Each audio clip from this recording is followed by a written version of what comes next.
వాళ్ళని సన్మానం చేయడం రాష్ట్ర ప్రభుత్వం బాధ్యతగా భావించి ఈరోజు ఈ కార్యక్రమాన్ని ఏర్పాటు చేయడం జరిగింది. మిత్రులారా, ఈ కార్యక్రమం రాజకీయాలకు అతీతమైన కార్యక్రమం. ఈ కార్యక్రమం ఒక మంచి సాంప్రదాయాన్ని నెలకొల్పడానికి మా ప్రభుత్వం చేస్తున్న ప్రయత్నం. తెలుగువాడు ఎక్కడున్నా మనవాడే, ఏ ప్రాంతంలో ఉన్నా మనవాడే. ఈ దేశంలో హిందీ భాష తర్వాత అత్యధికంగా మాట్లాడుకునే భాష తెలుగు భాష. దేశంలో రెండవ భాష అత్యధికంగా మాట్లాడుకునే భాష తెలుగు భాష. ఇవాళ మన భాష అంతరించిపోతుందేమన్న అనుమానం వస్తున్న సందర్భం. మన కవులు కళాకారులు గ్రామీణ ప్రాంతాలలో సాంప్రదాయబద్ధమైన ఈ వృత్తులను వదిలేస్తే చరిత్రలో కనుమరుగవుతుంది. ఇట్లాంటి కవులను కళాకారులను వివిధ రంగాలలో రాణించిన వాళ్ళను రాష్ట్ర కేంద్ర ప్రభుత్వాలు గుర్తించి గౌరవించి వాళ్ళకి ఈ రకమైన అవార్డులు ఇవ్వాల్సిన బాధ్యత, ఆ సాంప్రదాయాన్ని కొనసాగించాల్సిన బాధ్యత ఎన్నికైన ప్రభుత్వాల మీద ఉన్నదని నేను భావిస్తూ ఈ సాంప్రదాయాన్ని కొనసాగించాలి. అందుకే ఎక్కువ సమయం తీసుకొని వారిని సన్మానం చేసినా దానికి అర్థం ఉండదని ప్రకటించిన ఎంబడే పెద్దలు వెంకయ్య నాయుడు గారిని చిరంజీవి గారితో మాట్లాడి ఈ కార్యక్రమాన్ని ఏర్పాటు చేసినాం.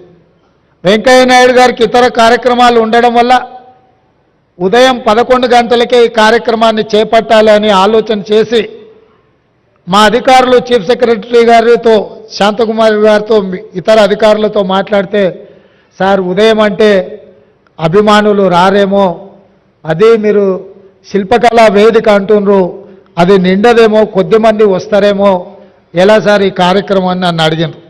నేను వారికి ఒక మాట చెప్పిన, వెంకయ్య గారి పేరు చిరంజీవి గారి పేరు మన సన్మాన కార్యక్రమంలో పెడితే శిల్పకళా వేదిక నిండడానికి మనం ఎలాంటి శ్రమ పడాల్సిన పని లేదు, ఆందోళన పడాల్సిన పని లేదు. శిల్పకళా వేదిక నిండగా వారి అభిమానులు తప్పకుండా వస్తారు అని నేను వారికి చెప్పిన. నా నమ్మకాన్ని నిలబెట్టినందుకు మిమ్మల్ని అందరినీ మనస్ఫూర్తిగా నేను మిమ్మల్ని అందరినీ అభినందిస్తున్నా. ఎందుకంటే ఈ కార్యక్రమాలు సాయంత్రం పూట పెట్టే కార్యక్రమాలు, కానీ ఉదయం 10 గంటలకే మీరందరూ వచ్చి ఈ కార్యక్రమాన్ని కల్లారా చూసి ఈ రాష్ట్ర ప్రభుత్వం చేపట్టిన కార్యక్రమాన్ని పెద్దలు వెంకయ్య నాయుడు గారు, చిరంజీవి గారు లాంటి వాళ్ళు పద్మశ్రీ అవార్డు గ్రహీతలు వారు మమ్మల్ని అభినందిస్తుంటే మా ప్రజాపాలనకు ఆశీర్వాదం పొందినట్టుగానే నేను భావిస్తున్నా. అదేవిధంగా ఒక మంచి సాంప్రదాయానికి పునాదులు వేయాలన్న మా ఆలోచనను మీరందరూ మనస్ఫూర్తిగా బలపరిచినందుకు మిమ్మల్ని అందరినీ కూడా నేను అభినందిస్తున్నా. ఈ కార్యక్రమంలో పద్మశ్రీ అవార్డు గ్రహీతలు కవులకు కళాకారులకు జీవితంలో వయసు మీద పడ్డ తర్వాత వెనక్కి మళ్ళీ చూసుకుంటే చప్పట్లు దుప్పట్లే మిగులుతున్నాయి తప్ప ఇంటి ఖర్చులకు కూడా వెళ్ళని అత్యంత దుర్భరమైన పరిస్థితులు గ్రామీణ ప్రాంతాల నుంచి వచ్చిన కవుల కళాకారుల పరిస్థితి. అందుకే ఈ రాష్ట్ర ప్రభుత్వం ఆలోచన చేసి మా మంత్రివర్గ సహచరుల అనుమతితో ప్రతి ఒక్క పద్మశ్రీ అవార్డు గ్రహీతకు 25 లక్షల రూపాయల నగదు బహుమతిని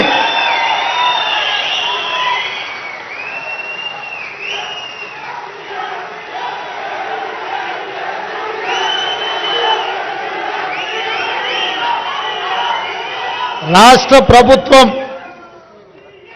ఈ పద్మశ్రీ అవార్డు గ్రహీతలను చప్పట్లు దుప్పట్లతోనే కాదు, నగదు బహుమతి ఇవ్వడం ద్వారా జీవితాంతం ఈ కళలకే వారు అంకితం చేసి మిగతా జీవితాన్ని కూడా ఈ కళలోనే వాళ్ళు రాణించాలని మన ప్రభుత్వం, ప్రజాప్రభుత్వం 25 లక్షల రూపాయలతోటి నగదు బహుమతి వారికి ఇవ్వాలని మా ప్రభుత్వం నిర్ణయం తీసుకున్నది. ఈ వేదిక మీదనే పెద్దలు వెంకయ్య నాయుడు గారు, మిత్రులు చిరంజీవి గారి చేతుల మీదుగా వారికి ఆ నగదు బహుమతిని ఇవ్వాల్సిందిగా వారికి విజ్ఞప్తి చేస్తున్నా. అదేవిధంగా